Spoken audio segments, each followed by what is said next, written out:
Bueno, buenos días, vamos a continuar con la unidad 6 correspondiente a la compactación de los suelos. Bien, entonces vamos a ver en esta parte qué consiste el peso específico de campo.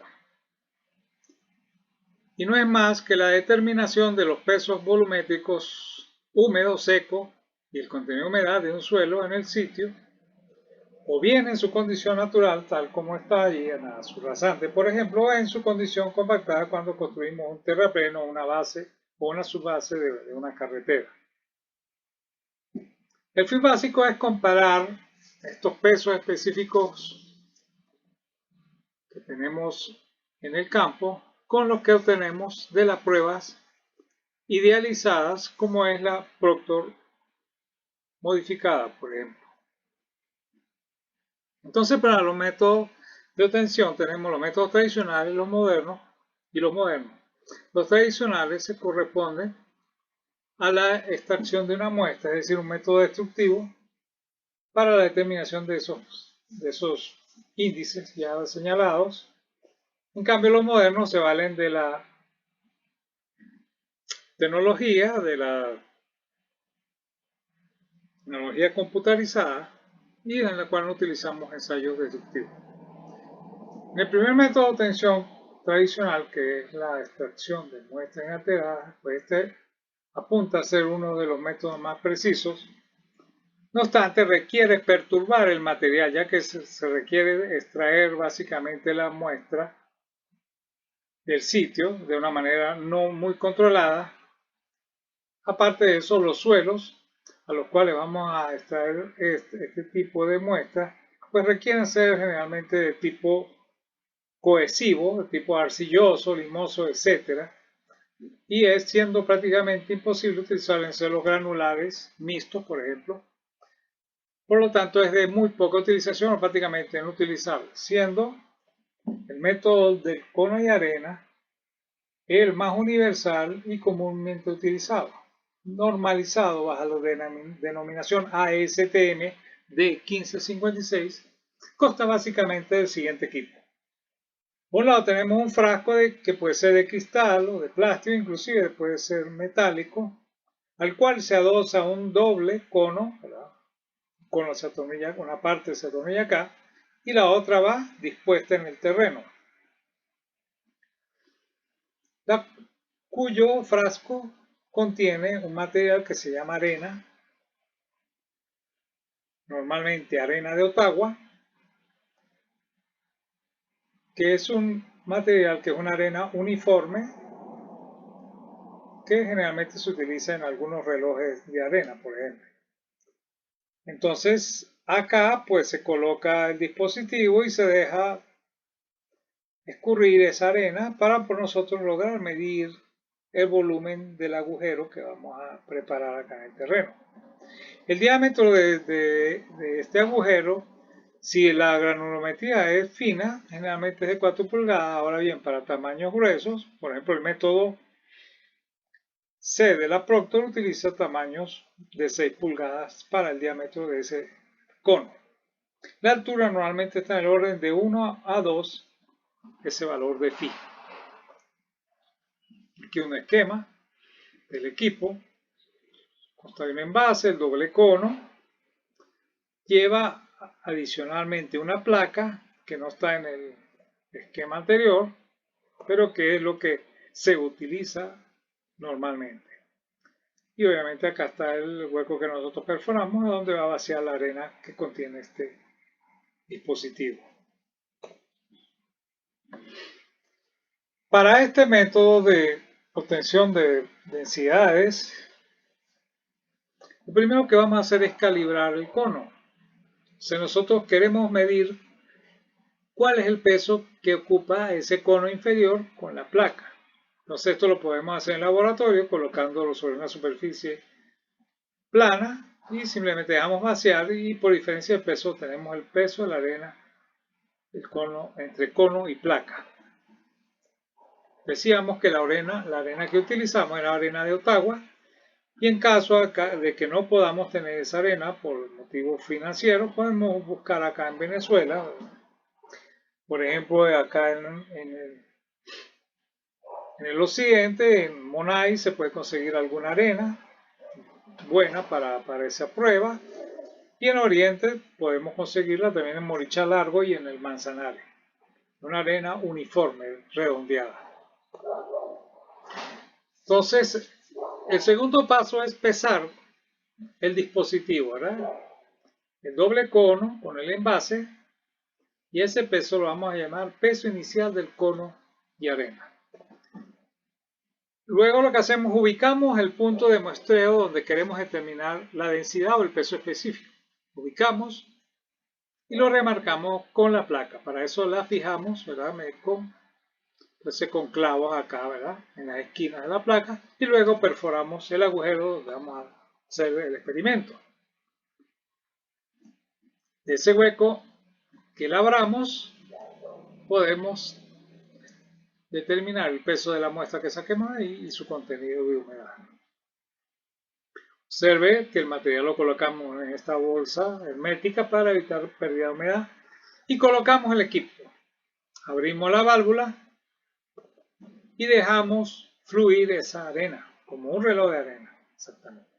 Luego que fluya, pues un tiempo determinado, cerramos la válvula, queda acá un poquito de arena, y nos queda más o menos esta forma, una forma cónica acá, y en el hueco pues está lleno de arena, por supuesto. Luego pesamos el envase con la arena restante y tenemos este esquema. Primero, con lo que extraímos del agujero, podemos pesar ese material y obtener el contenido de humedad, como ya sabemos. Y el peso de la arena que llena este hueco lo obtenemos por sustracción. Veamos acá el esquema.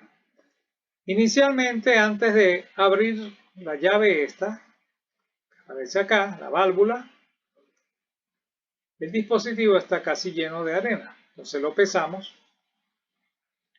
Luego colocamos el dispositivo acá y abrimos y dejamos fluir.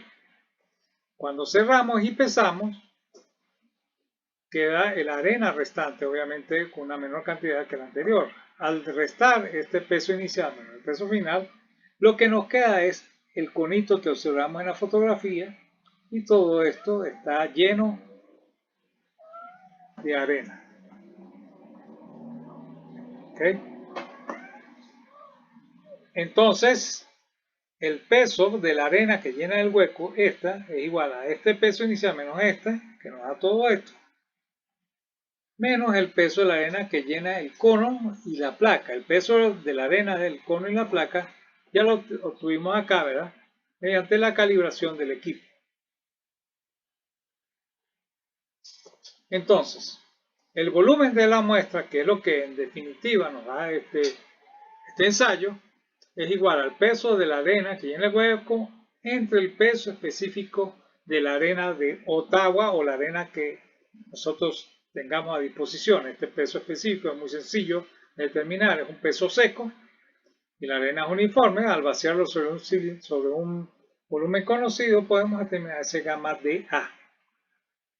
Entonces, conocemos el volumen, que es lo que realmente necesitamos, y simplemente aplicamos las definiciones básicas. El peso específico de la muestra es igual al peso de la muestra entre el volumen de la muestra.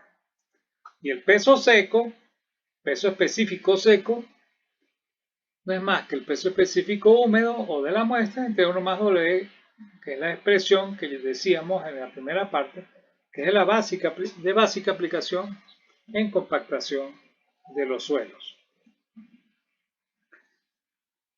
El otro método de menos utilización, pero que con similar, ¿verdad?, criterio, es el volumétrico del agua o del agua. Nosotros en un suelo que generalmente son esencialmente finos, perforamos y colocamos esta membrana de hule y colocamos la placa, ¿verdad?, donde está la perforación. Aquí está el material que vamos a medir peso y humedad. Y mediante una bomba de agua medimos la cantidad que ocupa este este hueco y por lo tanto medimos volumen de la muestra y el procedimiento es similar a lo anteriormente expresado. Entre los métodos modernos o no destructivos tenemos el más popular, que es el densímetro nuclear, que son aparatos compactos con fuentes de isótopos radiactivos y sistemas de detección llamados Geiger-Müller. Entonces, en los suelos generalmente el aparato lo centramos en el sitio donde vamos a muestrear e introducimos esta barra acá. Entonces esta barra no es más, ¿verdad? Está contentiva de una fuente emisora acá en la punta que penetra el terreno y esta emite partículas atómicas que son detectadas por los contadores Geiger-Müller ya mencionados, los cuales se procesan acá en esta máquina y cuyos resultados se leen acá en la pantalla, ¿verdad? Que son los que nosotros deseamos, que son contenido de humedad, peso específico seco, peso específico húmedo, inclusive se pueden darles algunos resultados sobre el porcentaje de compactación. Entonces esta metodología se llama de transmisión directa. También existen otra metodología que se utiliza más que todo para capas de asfalto, en el cual no se introduce la varilla, que es el de retrotransmisión o backstake. Hay que tener en consideración en la utilización de estos equipos que hay que realizar una calibración. Entonces nosotros podemos hacer mediciones con el equipo y compararlo con las mediciones que hicimos con el cono de arena, y con base a esa curva de calibración podemos tener correlaciones que nos permita utilizar este equipo con la velocidad que nosotros requerimos. Entonces este es un equipo, aunque versátil y moderno, requiere de todas maneras la calibración con el método de cono y arena. Se ve acá el método de transmisión directa, ¿verdad? Que es cuando introducimos la barra, ¿verdad? En la capa de material.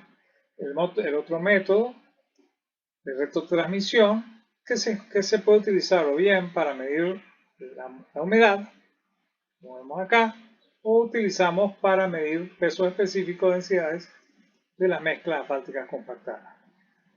Además de la necesidad de calibrar este equipo, tiene pues alguna otra desventaja, como es que son equipos de muy alto costo, requieren una inversión importante, en dólares americanos obviamente, y también se requiere un entrenamiento especial, ya que es un equipo que maneja energía nuclear, por lo tanto es un poco inseguro y requiere manejo, transporte y personal especializado. La ventaja fundamental es la velocidad con la cual podemos operarlo después que esté calibrado, sobre todo para grandes obras, por ejemplo represas o construcción de autopistas, que necesitamos un avance rápido o expedito de los equipos de medición.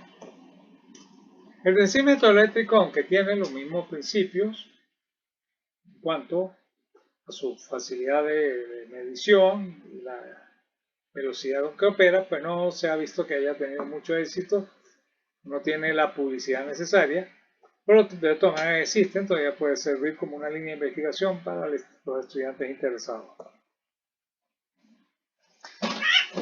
Entonces,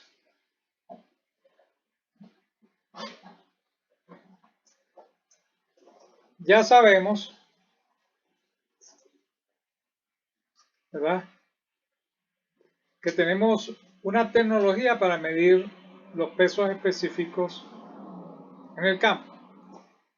El índice que nos relaciona ese peso específico de campo con el peso específico de laboratorio o el peso específico ideal es denominado grado de compactación. Ese grado de compactación se expresa en porcentaje y es igual al peso específico que logramos en el campo y el peso específico máximo de la prueba seleccionada, que puede ser la prueba Proctor estándar o la prueba Proctor modificada. En la medida que ese grado de compactación sea mayor, podemos decir, si el interés es que el suelo sea más denso, que la obra o la construcción o la base o el terraplén cumple con los requerimientos que necesitamos.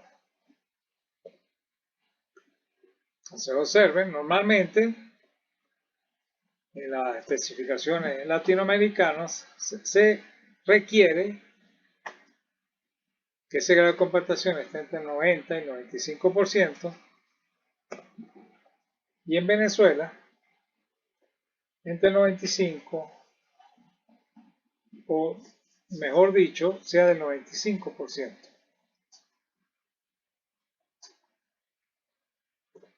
Aquí tenemos, por ejemplo, la norma venezolana, la vigente, exige ese 95% de la puerta modificada. La norma técnica ya anteriormente mencionada, ¿verdad?, da como alternativa, ¿verdad?, ese 95%. Las normas INOS también lo exigen, la de carretera, la de hidráulica, etcétera, etcétera. Entonces es un parámetro que hay que medirlo con mucho cuidado.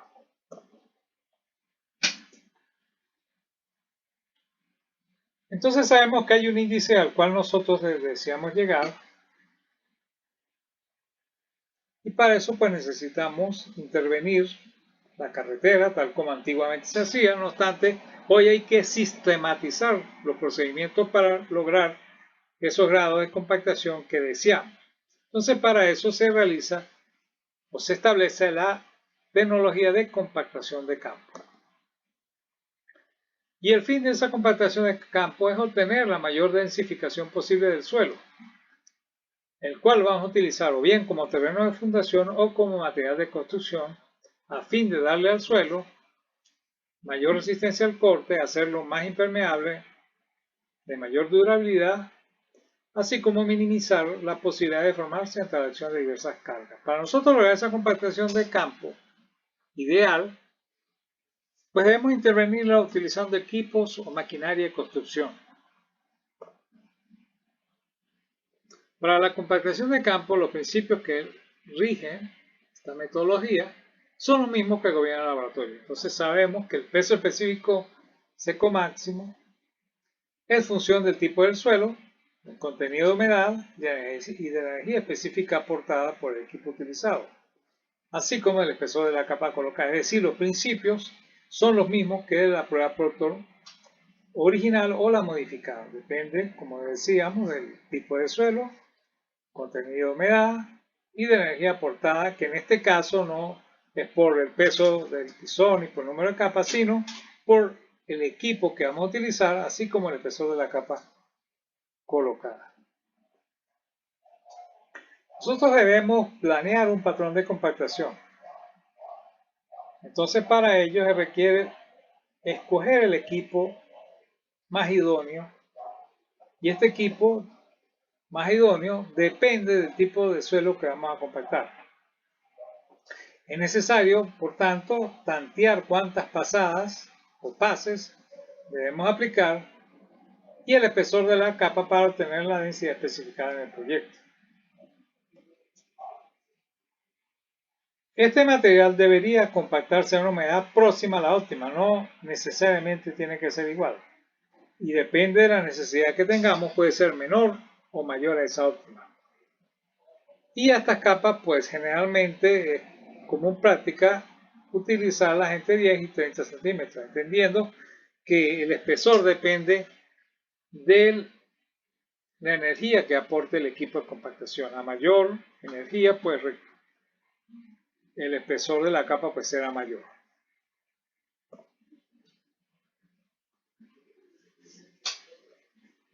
En esta parte conviene definir lo que es pasada. Este es un convenimiento que se hizo acá en la cátedra de pavimento con la profesora y el laboratorista encargado de esa cátedra. Entonces, definimos pasada como la acción de pasar un equipo compactador por una capa de suelo, es decir, en la ida de ese equipo. Cuando regresa decimos que es otra pasada. Ahora bien, ese proceso de ir y venir de ese equipo de compactación por un mismo punto lo vamos a denominar ciclo. Entonces un ciclo en definitiva son dos pasadas. Observemos acá cómo influye el número de pasadas en la obtención de la densidad de ese suelo. En la medida que nosotros aumentamos el número de pasadas,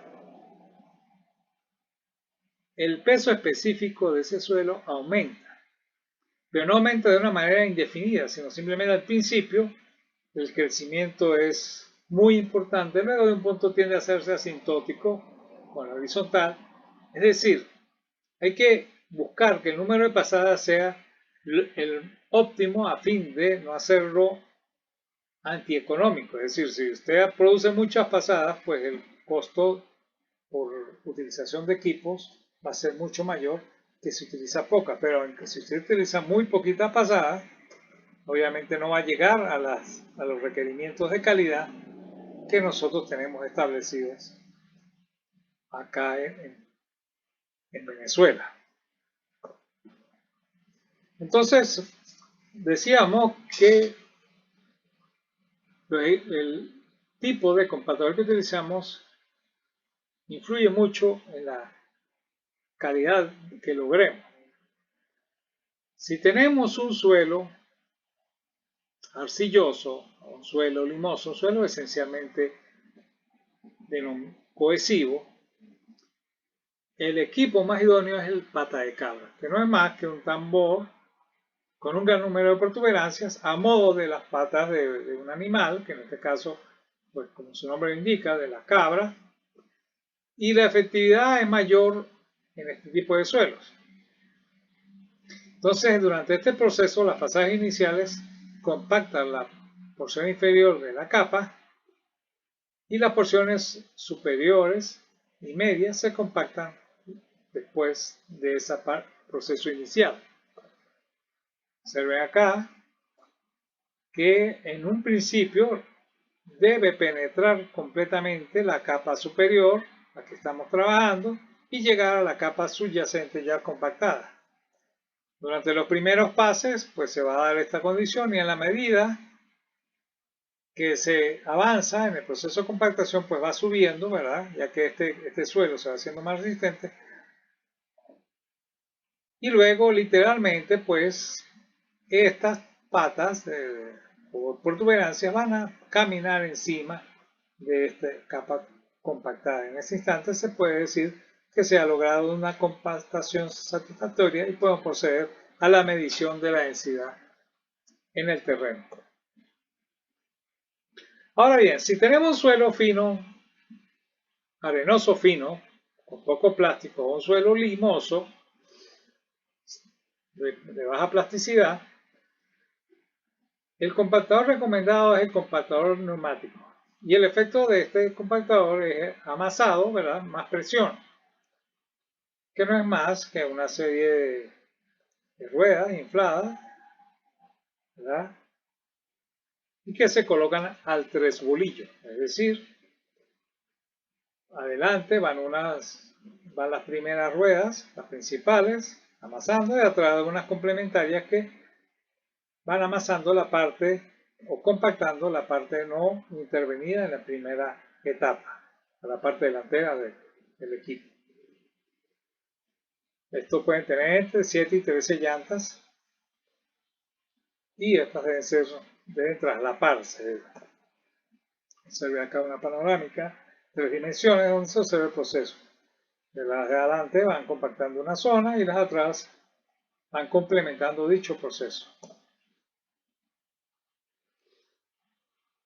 Este tipo de compactador de rodillo liso generalmente se usan para rodaje de prueba o para operación final en suelos arenosos arcillosos. Este equipo ya no es muy popular, sin embargo, en la compactación de capas asfálticas se utiliza con mucha frecuencia o es de obligatoria utilización. Un equipo relativamente más moderno son los equipos vibratorios y su mayor eficiencia es en los suelos granulares. Y la eficiencia este equipo se debe básicamente a la vibración que genera. Y cuya vibración es generada, ¿verdad?, por masas excéntricas que hacen que el equipo, ¿verdad?, golpee literalmente la masa del suelo cada vez que se genera un giro. Y la energía depende no solo del peso de este rodillo, sino de la amplitud y frecuencia con que se golpee el suelo. Cuando la masa asciende o cuando el rodillo asciende, pues tienden a liberarse acá tensiones en el suelo y se reduce considerablemente la fricción. Al golpear de nuevo ese suelo, al caer, pues ese reacomodo hace que se mejore la condición o la granulometría de ese suelo y se produzca una densificación de muy alta eficiencia. Cuando tenemos zanjas o zonas de limitada acceso a los equipos mayores, pues se necesitan algunos equipos manuales. Entre los populares tenemos la rana o equipo de plancha vibratoria manual o la bailarina, una compactadora de impacto, ¿verdad?, que se utiliza mucho en las zanjas para tuberías. Acá tenemos un resumen, ¿verdad?, extraído de material de apoyo, en la cual, de acuerdo al tipo de suelo, según la clasificación ASHTO, se recomiendan, ¿verdad?, los equipos. Veamos el caso más extremo. En los suelos A1 a A3 resulta totalmente inadecuado los rodillos de pata de cabra. Ahora bien, si el suelo es arcilloso, su utilización es muy recomendable o prácticamente es excelente su utilización. Por el contrario, en los suelos granulares consideramos la vibración como una metodología, ¿verdad?, por excelencia. Entre tanto, la compactación por amasado resulta totalmente inadecuada o regular. Veamos un ejemplo muy sencillo de la compactación de campo. En una primera etapa procedemos, ¿verdad?, a la conformación de la subrasante, es decir, le damos la tersura, los niveles necesarios y muchas veces requiere también compactación, pero para el caso que nos ocupamos hacerlo de la manera más simple. Entonces, generamos los niveles que se requieren, luego colocamos el material, usamos una base, en este caso se ve un suelo aparentemente limoso, lo colocamos sobre esa subrasante, lo nivelamos, le agregamos agua hasta una cantidad que nosotros hayamos probado, pero que generalmente se aproxima a la óptima. Y por último, compactamos para obtener los resultados deseados. Con esto terminamos la segunda parte del tema 6.